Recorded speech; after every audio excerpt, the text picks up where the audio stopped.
नमस्कार मंडळी, मी यज्ञेश होने पुन्हा एकदा तुमचं सर्वांचं माझ्या मराठमोळ्याच्या यूट्यूब चॅनलमध्ये स्वागत आहे। तर मित्रांनो, बाप्पा यायला अवघे 7 ते 8 दिवस उरलेत आणि सर्व मंडळांची पूर्ण तयारी झाली आहे। मंडप वगैरे बांधून झालेत, सर्व कामं जवळजवळ पूर्ण व्हायला आले। पण आजचा ब्लॉग विशेष आहे, कारण या ब्लॉगमध्ये आपण दाखवणार आहोत ते लालबाग, परळ, चिंचपोकळी या सर्व मोठ्या मंडळांची मंडपाची तयारी कुठपर्यंत झाली आहे। तर या व्हिडिओमार्फत मी तुम्हाला ही सगळी माहिती देणार आहे। तर हा व्हिडिओ शेवटपर्यंत पहा आणि आवडल्यास माझ्या चॅनलला लाईक, शेअर आणि सबस्क्राईब करायला विसरू नका। तसंच परळच्या राजाचं देखील आगमन झालेलं आहे। तर बघूया मग तयारी सर्व मंडळांची कशी काय चालू आहे, काम कुठपर्यंत आले, किती वेगाने काम चालू आहे, त्या सर्व माहितीचा अपडेट तुम्हाला मी आपल्या व्हिडिओमध्ये देणार आहे। तर मित्रांनो, आपण पहिल्यांदा भेट देतो ते परळच्या राजा नरी पार्क येथे। 24 तारखेलाच बाप्पाचं आगमन झालं अगदी थाटामाटात। तो व्हिडिओ पण आपण माझ्या चॅनलवर पाहू शकता।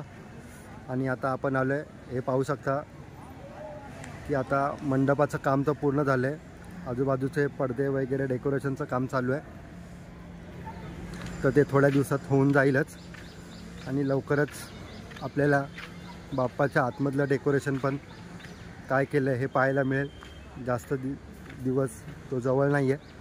हे बघा, मंडपाचं काम चालू आहे। आतमध्ये सगळं मेन मंडप बाप्पा जिथे बसलं आहे ते सगळं पूर्ण झालेलं आहे। हे पाहू शकता आपण, बाप्पा आतमध्ये बसला आहे, आतमधलं काम पण चालू आहे। हा पाहू शकता बाप्पाचा मंडप एकदम व्यवस्थित असा बांधलेला आहे। आता मेन गेटकडे जाऊया आपण। हा आहे परळच्या राजाचा मेन गेट आणि आपण पाहू शकता काम चालू आहे, अगदी जोरावर काम चालू आहे। पूर्ण कलर वगैरे करून झालं आहे। यावर्षी आपण जय मल्हारची थीम पाहणार आहोत आणि त्याच्याच अनुषंगाने हा जेजुरी येथील जय मल्हारची प्रतिकृती मंडळ साकारत आहे। आणि हा गेट पाहू शकता आपण, सुंदर असा गेट बनवण्याचं काम चालू आहे। वर पाहू शकता पेटा आणि जय मल्हार लिहिले आणि मंडळाचं नाव पण कोरण्यात आलेलं आहे त्याच्यावर आणि त्याप्रमाणे काम चालू आहे। ही झाली परळच्या राजाची अपडेट। आता आपण जाऊया गणेश गल्ली, मुंबईचा राजा। तर मंडळी, आता आपण आलोय लालबाग सार्वजनिक उत्सव मंडळ गणेश गल्ली, म्हणजे मुंबईच्या राजाच्या इथे। तर बघू शकता यावर्षीची थीम आहे ती उज्जैन येथील महाकालेश्वर मंदिर आणि त्याच्या अनुषंगाने हा बघू शकता आपण मेन गेटचं काम जवळजवळ पूर्ण झालंय। वर पाहू शकता शंकराची मूर्ती आपण पाहू शकता आणि मुंबईच्या राजाचं नाव, मंडळाचं नाव आणि हा गेट। आजूबाजूला हे सगळे बॅरिगेट्स, तिथून सामान्य रांग असते आणि या साईडून ही पासवाली लाईन असते। अशा अनुषंगाने या मेन गेटचं बांधकाम जवळपास पूर्ण झालेलं आहे। चला आतमध्ये जाऊन बघूया की आतमधली काय तयारी आहे ती। आता आपण मंडपात मेन गेटच्या आतमध्ये आलोय आणि हे पाहू शकता हे जे काम आहे, हे काम रात्रीच पाहण्यात मजा आहे। ही जी लाइटिंग आहे ती खूप सुंदर वाटते। इथून एंट्री असते, डावीकडून सामान्य दर्शनाची रांग, मुखदर्शनाची आणि उजवीकडून पासची लाईन, असं याचं विभाजन असतं। चला आपण जाऊया मैदानात आणि तिथे बघूया की काम कुठपर्यंत झालंय, काय स्टेटस आहे। सर्व अपडेट्स तुम्हाला मी या व्हिडिओच्या माध्यमातून देणार आहे। तर चला जाऊन बघूया। हे पाहू शकता आपण, काम अगदी जोरावर चालू आहे। कला दिग्दर्शक अमन विधाते यांच्या माध्यमातून साकारणारा हा उज्जैन येथील महाकालेश्वर मंदिर। तर काम जवळपास 50-60% पूर्ण झालेलं आहे। अजून थोडंफार काम बाकी आहे, ते पण लगेच लवकरात लवकर होऊन जाईल, त्यामुळे काय टेन्शन नाही। आणि हा नजारा पाहण्याची उत्कंठा खूप असेल आपल्या सर्वांना। तर 7 तारखेपासून 17 तारखेपर्यंत नक्की या मुंबईच्या राजाच्या इथे। तसेच आता आपण बाप्पाच्या मंडळाच्या दिशेने चाललोय, तिकडचं काम बघूया। ते सगळं बंदच असतं, प्रथम दर्शन होईल तेव्हाच आपल्याला बाप्पा पाहायला मिळेल। तोपर्यंत हा सगळा गेट बंदच राहणार आहे। त्यामुळे हे बघू शकता, इथे वर मीडिया गेट असतो आणि इथून खालून आपल्याला आतमध्ये जाऊन बाप्पाचं दर्शन मिळतं. सगळं करून पूर्ण पॅक आहे, त्यामुळे काय दिसणं शक्य नाही. हीच अपडेट आहे मुंबईच्या राजाची. काम जवळपास पूर्ण व्हायला आलंय, थोडंसंच काम बाकी आहे. पुढचा गणपती आहे तो राजा तेजुकायचा राजा, आणि इथे आले हे पाहू शकता. तर इथे बिल्डिंगचं काम चालू आहे, त्यामुळे बाप्पा आतमध्ये असणार, तिथे आतमध्ये एंट्री नाही देत आहे. तर बाहेरूनच काम दाखवतो तुम्हाला. हे मंडपाचं वगैरे काम झालेलं आहे, जेणेकरून माणसांना पावसाचा त्रास होणार नाही त्या अनुषंगाने हा मंडप घातलेला आहे. आणि हा बघू शकता, हा मेन गेट आहे आणि इकडून आतमध्ये प्रवेश आहे. पण बिल्डिंगचं काम चालू असल्यामुळे आतमध्ये काय एंट्री नाही, फक्त मंचासाठीच आहे. आतमध्ये मंडपाचं पण काम थोडंफार दिसतंय, त्याप्रमाणे थोडंफार झालेलं आहे, अजून बाकी आहे. तो लवकरात लवकर होईल अशी आशा आहे. बघूया यावर्षीचा तेजुकाचा राजा कसा असणार आहे त्याची आपल्याला कल्पना लवकरात लवकर येईलच. तर चला आता पुढे जाऊया लालबागच्या राजाला. तर मंडळी, आपण आलोय आता लालबागला, लालबागच्या राजाच्या इथे. आणि हा पहिल्यांदा मी तुम्हाला दाखवतो तो एक्झिट गेट आहे, चिवडा गल्लीचा गेट आहे. याचं काम जवळपास संपूर्ण व्हायला आलंय, कलरचं काम चालू आहे, पाहू शकता आपण. आता आपण जाऊया मेन गेट कडे, बघूया मेन गेटची काय तयारी आहे ते. हे पाहू शकता, हा मेन गेट आहे बाप्पाचा, आणि याची तयारी जवळपास थोडी थोडी पूर्ण व्हायला आलेली आहे. याचं पण काम थोडं थोडं चालू आहे, बघूया याचं पण थोडं कलर काम बाकी आहे. बाकी तर जवळपास पूर्ण झालेला मेन गेट वाटतोय.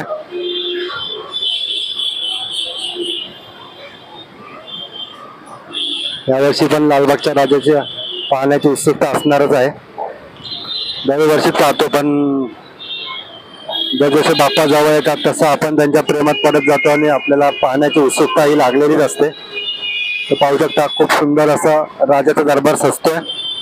हा मेन गेट आहे, आतमध्ये पण जाऊन दाखवतो तुम्हाला की इथलं डेकोरेशन बाहेरचं कसं आहे. आतमधलं ते प्रथम दर्शनाच्या वेळीच आपल्याला पाहायला मिळणार आहे.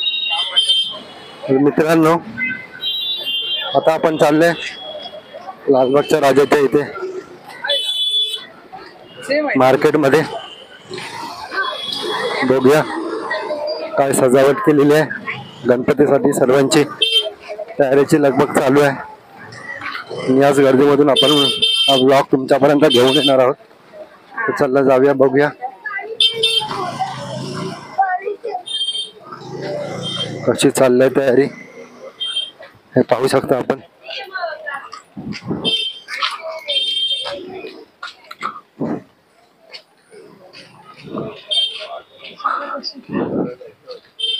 हे डेकोरेशन रात्रीचं एवढं सुंदर वाटतं ना. हे जे वरती कंदिलासारखे बल्ब लावलेत गोल आकाराचे, ते खूप सुंदर वाटतं रात्रीचं. त्याची जेव्हा लाइटिंग पेटते आणि काही रील्स येतात त्याच्या माध्यमातून आपल्याला बघायला मिळतच. तरी पण मी तुम्हाला दाखवतोय हा नजारा, की आकार बघा कसा शेप मध्ये केलेला आहे त्याचा, त्यामुळे ते अजून लाइटिंग उठून दिसतात. पूर्ण शेवटपर्यंत जाऊया आपण, शेवटपर्यंत जाऊन दाखवतो मेन राजाच्या दरबाराच्या इथे कशी सजावट केलेली आहे. खूप सारे भाविक लालबागच्या राजाच्या चरणी येत असतात आणि मंडळ एकदम त्यांच्यासाठी व्यवस्थित अशी सुविधा देखील करते. नवसाची रांग असू दे, मुखदर्शनाची रांग असू दे, सर्व व्यवस्था एकदम काटेकोरपणे पार पाडतात. हे पाहू शकतो आपण मेन मंडपाच्या इथे आलोय, हे पाहू शकता. खूप भारी वाटते हे डेकोरेशन पाहून, सुंदर अप्रतिम आहे एकदम. कसली सजावट आहे. जेव्हा सर्व काम पूर्ण होईल तेव्हा हा नजारा पाहण्यासारखाच असेल. आणि इथे बाप्पाचा मंडप एकदम झाकून ठेवण्यात आलेला आहे. आपण पाहू शकता हा बाप्पाचा मंडप झाकून ठेवलाय. प्रथम दर्शनाच्या वेळी ते आपल्याला पाहायला मिळेल. आता जाऊया आपण गरम खड्यात, बघूया तिथली कशी व्यवस्था आणि तिथलं काय सगळं कसं काम चालू आहे ते.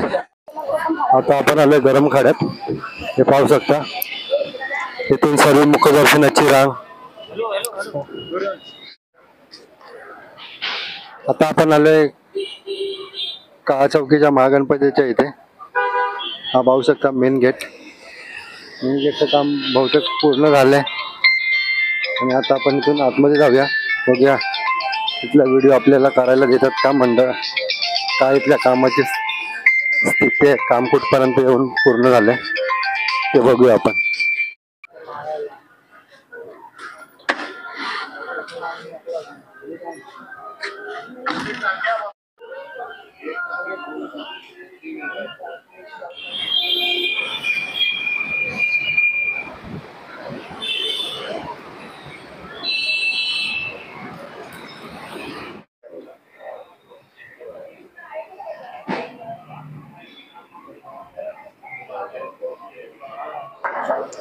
तर मित्रांनो, आता आपण चाललोय गिरणगावच्या राजाच्या इथे.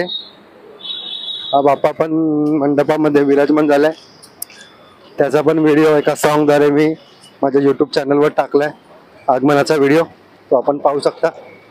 तर इथली तयारी बघूया आपण कुठपर्यंत आले. पुढे पाहतोय तर मंडप पूर्णपणे बांधून झालेला दिसतोय. बघूया आतमध्ये गेल्यावर कळेल. अजून डेकोरेशन थोडंफार बाकी आहे. मेन गेट पण बाकी आहे अजून बांधायचा. हे बांधकाम लवकरात लवकर पूर्ण होईल असं वाटतंय. आपण पाहू शकता बाप्पा बसलाय, मंडपाचं काम झालेलं आहे. हे पाहू शकता आपण, बाप्पा पण बसलाय. अजून काम थोडं बाकी आहे इथलं पण. तर चला आता जाऊया आपण चिंतामणीला, बघूया चिंतामणीच्या इथले काय अपडेट्स आहेत ते. तर मंडळी, आपण आता शेवटच्या टप्प्यात पोहोचले आणि शेवटचा बाप्पा आहे तो चिंचपोकळीचा चिंतामणी. हा बघू शकता मुख्य प्रवेशद्वार. थोडं काम बाकी आहे आणि आता आपण चाललोय आतमध्ये. बघूया, हे बघा सगळे स्टॉल्स वगैरेची तयारी चालू आहे. आजूबाजूला सगळं लाइटिंगच्या हिशोबाने डेकोरेशनचं काम चालू आहे. तर बघूया आपण पुढे जाऊन काय स्थिती आहे. 31 तारखेला बाप्पाचं महाआगमन सोहळा पार पडणार आहे, म्हणूनच या बाप्पाला आगमनाधीश म्हणून संबोधलं जातं. तर बघूया आपण जाऊन समोर की कशी काय तयारी आहे ते बाप्पाच्या आगमनाच्या मुहूर्तावर आणि बाप्पा विराजमान होण्याच्या मुहूर्तावर. तसेच या वर्षीची थीम आहे ते जगन्नाथपुरी येथील कृष्णाची थीम आहे. तर बघूया काय डेकोरेशन आपल्याला पाहायला मिळते का, की सगळं डेकोरेशन आपल्याला पहिल्याच दिवशी पाहायला मिळेल. आणि पाहू शकता हा मुख्य समोरचाच गेट आहे आणि बहुतेक आगमन झाल्यानंतरच इथलं बाकीचं बांधकाम पार पाडलं जाईल. वरची लाइटिंगची कामं देखील अजून खूप बाकी आहे इथलं काम आणि आगमन सोहळा पार पडल्यानंतरच बहुतेक बाकीचं सगळं कामाला सुरुवात होईल असं इथलं एकूण चित्र दिसतंय. ज्याप्रमाणे आपण व्हिडिओ पाहतोय त्याप्रमाणे.